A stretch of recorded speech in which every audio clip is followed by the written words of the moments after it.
This is Steve Jobs. The only thing that kept me going was that I loved what I did.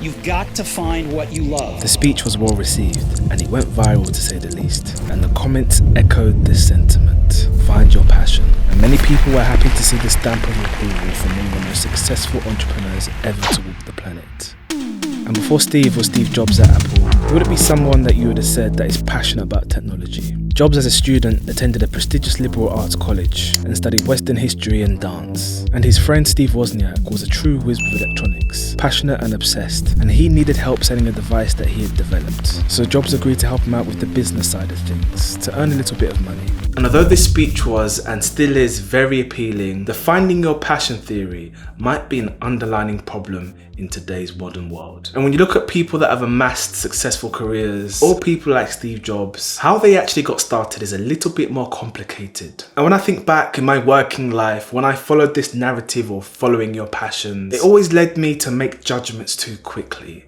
because I had this prediction of my mind of how I expected a job to be. And it's hard to predict whether you're gonna grow to fall in love with a job. And I definitely try to force myself into particular job sectors. And I see this so many times, so many people are in a rush to start their careers. And I get it, we just want to do well and emulate what we've seen. But do we follow this narrative of the lucky few where they have followed their passions and it's worked out for them? It may be the athlete, singer, or entrepreneur. Or is a better approach to investigate how the majority of people actually find their calling, and those that see themselves in a working career as opposed to those that just see themselves in a job that just pays the bills. And I think the vast majority need a different strategy, because I think there are far more complexities when you're hit with the reality of the work-life balance. A professor at Yale University, Amy Wozniacki, she surveys a wide range of people from different occupations, from doctors to clerical workers, and she found that most people identify their work with one of these categories. And if we go by the passion theory, occupations such as a teacher or doctor,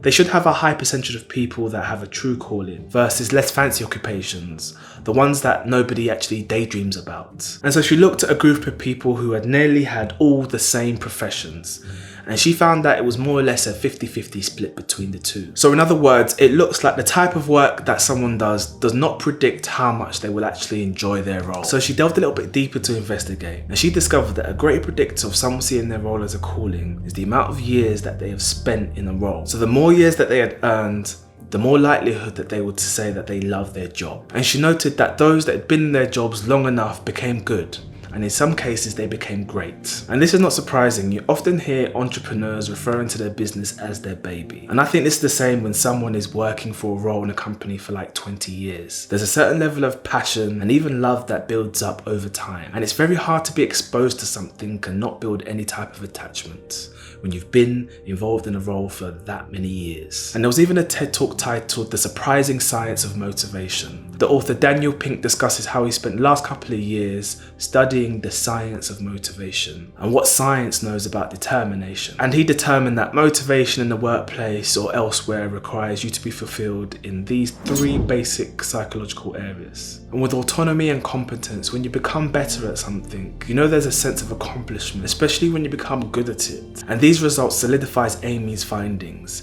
Is it possible that the more experienced you are, the more you're likely to enjoy it? They enjoy it because it's taken time to build this competence and autonomy. And this is achievable for most people if they're willing to put in the work. And admittedly, this message is not as fancy and sexy as saying follow your passions and you will be happy. There is an air of truth to that. It beats finding the right work, because when you're the best, your passion follows you, not you following your passion. My dad would always tell me I need to be so good it's undeniable. And at the time I thought it was a bit harsh. Thinking back on it now, I understand why. In a world where there are so many people going to the same unis, studying the same courses, taking the same advice, how can you truly actually be different from anybody else? Let's take this Japanese steel knife. They are world renowned for their quality. Each one goes through more than 100 stages, from heating, hammering, and sharpening the metal. These are only one of the few skills the Japanese artisan needs to develop, which they spend a lifetime trying to master.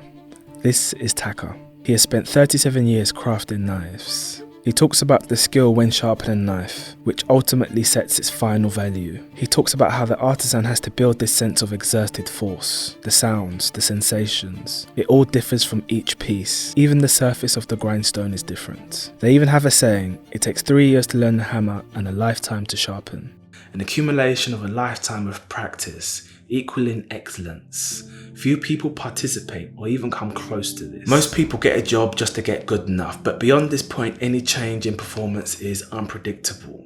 If you're only showing up and doing the minimum, you will plateau. And many people just going through the motions thinking that this job isn't for them. But when you adopt this craftsman's mindset like Taka, we push past what's comfortable, embracing honest feedback even if it hurts. And in his case, if he's not up to standard, it's clear. It's visible to see. Taka has allowed his passions to follow him. He has developed a rare set of valuable skills that define great work, and that is a rarity. And despite all this, Taka and his brother originally didn't want to do this. They weren't set on becoming master knife makers. When you're so good at what you do, you begin to form this craftsman's mind-like mindset.